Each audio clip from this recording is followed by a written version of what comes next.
चलिए question number 17 से देखते हैं। Let function F X to Y and function G Y to X such that G of F identity है on set X और F of G identity है on set Y. Does F inverse exist? कह रहा है कि इसमें F inverse exist करेगा। तो देखिए फंक्शन दिए हैं दो, एफ एंड जी। ये एक्स टू वाई पे, ये वाई टू एक्स पे डिफाइन है। यहाँ दोनों फंक्शन के कंपोजिशन आइडेंटिटी हो रहे थे। एफ इनवर्स एग्जिस्ट करेगा कि नहीं ये पूछ रहा है। तो एफ इनवर्स एग्जिस्ट करने के लिए फंक्शन एफ वन वन और n2 दोनों होना चाहिए ना जी। चलिए तो इसके लिए चेक कर लेते हैं। तो सबसे पहले एफ के वन वन होने की बात कर लेते हैं। यहाँ ले लेते हैं कि लेट एफ एक्स वन जो है ना इक्वल है एफ एक्स टू के for all X one X two belongs to domain of the function यानी एक्स से। अब देखिए जब x1 x2 बिलोंग कर रहा है x से, तो ये जो f(x1) और f(x2) आ रहा है, f(x1) और f(x2) जो है, f(x1) और f(x2) जो है ये बिलोंग करेगा किससे? तो f(x1) और f(x2) बिलोंग करेगा इसके कोडोमेन से यानी कि y से। ठीक है, तो यह y से बिलोंग करेगा और फंक्शन g जो था वो y2x में डिफाइन है।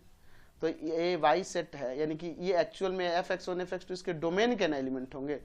तो फंक्शन हम लोग g में रखेंगे तो हो जाएगा g ऑफ f(x1) है ना, डोमेन का एलिमेंट है f(x1) और यहाँ equal to g of f(x2). तो यहाँ पे इन दोनों फंक्शन का composition g of f is at x1 and g of f at x2। हमारे पास ऊपर दिया हुआ है कि फंक्शन f और g का जो कंपोजिशन है आइडेंटिटी है ऑन सेट x पे। तो ये हो जाएगा आइडेंटिटी ऑन सेट x और ये x का ही एलिमेंट है x1, ये भी आइडेंटिटी हो जाएगा ऑन सेट x और x का ही एलिमेंट है ये x2। दैट मीन्स आइडेंटिटी है तो इसलिए x1 इसका वैल्यू हो जाएगा और इसका x2 हो जाएगा। तो 1 1 हो गया कि नहीं? Therefore function f is 1 1। तो 1 1 हो गया। अब अनटू की बात कर लेते हैं, f के अनटू होने की बात कर लेते हैं। तो अनटू के लिए यहाँ पर हम लोग ले लेते हैं, लेट हम लोग y एलिमेंट ले लेते हैं जो सेट y का था, है ना, एंड फंक्शन g में y रखने पर x आ रहा है और जहाँ पे ये x किससे बिलोंग करेगा? तो पहला सेट यानी कि x से। तो फंक्शन g आपका y2x था ना जी, y2x डिफाइन था, तो इसके डोमेन का एलिमेंट हमने लिया जिसको फंक्शन में रखने पे x आ रहा है और x क्या है? इस को डोमेन का एलिमेंट है। ठीक है, तो अब ये फंक्शन f की अगर हम बात करें तो x2y में डिफाइन था।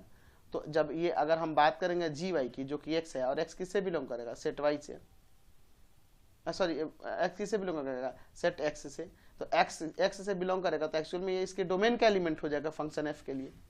तो यहाँ पे हम लिख सकते हैं कि function f G Y equal to में एफ एक्स। तो इसे हम लिख सकते हैं कि f of g at y equal to में एफ एक्स। ठीक है, अब इसके बाद देखिए हमारे पास ऊपर दिया है कि f ऑफ g जो है ना आइडेंटिटी है ऑन सेट y। तो इसके कंक्लूजन से आइडेंटिटी ऑन सेट y और y जो है y सेट का ही एलिमेंट है। तो डेट मीन्स ये y हो जाएगा इसका वैल्यू y इक्वल टू में एफ एक्स। तो हमने दिखा दिया कि ये y जो है अगर देखें तो ये इससे y सेट का एलिमेंट है। तो इस को डोमेन के हर एक एलिमेंट का प्री इमेज इसके डोमेन में मिलेगा, वो एलिमेंट x होगा। तो इसका मतलब हम लिख सकते हैं कि thus for each y belongs to set y there exists x belongs to set x such that f(x) equal to में y। therefore function f is unto। तो फंक्शन f 1 1 unto दोनों हो गया। इसका मतलब यह हुआ कि hence function f is an invertible function. तो जब ये इन्वर्टिबल फंक्शन हो गया देयरफॉर लिख सकते हैं कि f inverse is exist, f inverse exist करेगा। समझ गए? क्वेश्चन नंबर 18 देखिए, फंक्शन f जिसका डोमेन है 1 2 3 एंड को डोमेन है 1 2 3 और ये डिफाइन है f(x) इक्वल टू कैसे दी? फंक्शन f कैसे डिफाइन है? इसके एलिमेंट ऑर्डर पेयर में है 1 2 2 3 3 1 एंड f इनवर्स एग्जिस्ट। तो राइट डाउन f इनवर्स। अच्छा कह रहा है कि f इनवर्स एग्जिस्ट कर रहा है, f इनवर्स एग्जिस्ट कर रहा है। इसका मतलब 1 1 2 ऑलरेडी है, इसे चेक करने की जरूरत नहीं है। तो हमें f इनवर्स फाइंड करना है। तो बस ये ऑर्डर पेयर पलट जाएंगे ना, तो हो जाएगा 2 1 3 2 1 3। यही आपका एफ इनवर्स आ जाए। क्वेश्चन नंबर 19 देखिए, function F R to R defined by F x equal to 3x plus 5/2 is an invertible function, find F inverse. ये पहले ही कह रहा है कि फंक्शन एफ जो है R to R defined by F x equal to में 3x plus का 5/2 इज एन इन्वर्टिबल फंक्शन। ये पहले ही इन्वर्टिबल कह रहा है, तो जब इन्वर्टिबल फंक्शन है तो पूछ रहा है खाली इसका इन्वर्स क्या होगा। तो हम लोग क्या करेंगे, लेट y इक्वल टू में एफ एक्स ले लेंगे, यानी y इक्वल टू में हो जाएगा 3x प्लस का 5/2।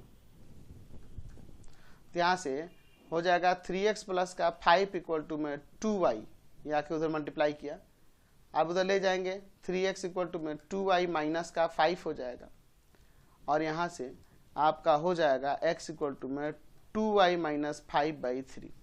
तो ये यही ना इन्वर्स हो गया। देयरफॉर हम लिख सकते हैं कि फंक्शन एफ इनवर्स जो होगा वो भी रियल टू रियल होगा, defined by F inverse of x equal to में, या वेरिएबल चेंज कर देंगे 2x माइनस का 5/3, ठीक है ना, यही आपका इनवर्स हो जाएगा। नेक्स्ट क्वेश्चन देखिए 20 number, if f x equal to में एक्स प्लस का 7 and g x equal to में x minus 7, x belongs to r. तो हमें निकालना है एफ ऑफ जी 7। हमारे पास फंक्शन एफ एक्स दिया है एक्स प्लस का 7 एंड जी एक्स दिया हुआ है एक्स माइनस का 7। कह रहा है कि एक्स बिलोंग कर रहा है यहाँ रियल नंबर से, तो एफ ऑफ जी 7 निकालना है। तो पहले एफ ऑफ जी एक्स निकाल लेते हैं, तो ये बन जाएगा एफ ऑफ जी एक्स। तो एफ जी एक्स का वैल्यू है एक्स माइनस का 7, फंक्शन एफ में एक्स की जगह एक्स माइनस 7 रख देंगे, तो हो जाएगा एक्स माइनस 7 और प्लस का 7, 7 से 7 कैंसिल, यानी एक्स आ गया। यानी हमारे पास एफ ऑफ जी एक्स जो आया वह क्या आ गया, एक्स हो गया। तो हमें क्या निकालना है, एफ ऑफ जी 7, तो 7 पुट कर देंगे तो 7 रखने पे 7 ही आएगा, यही आपका आंसर हो जाएगा।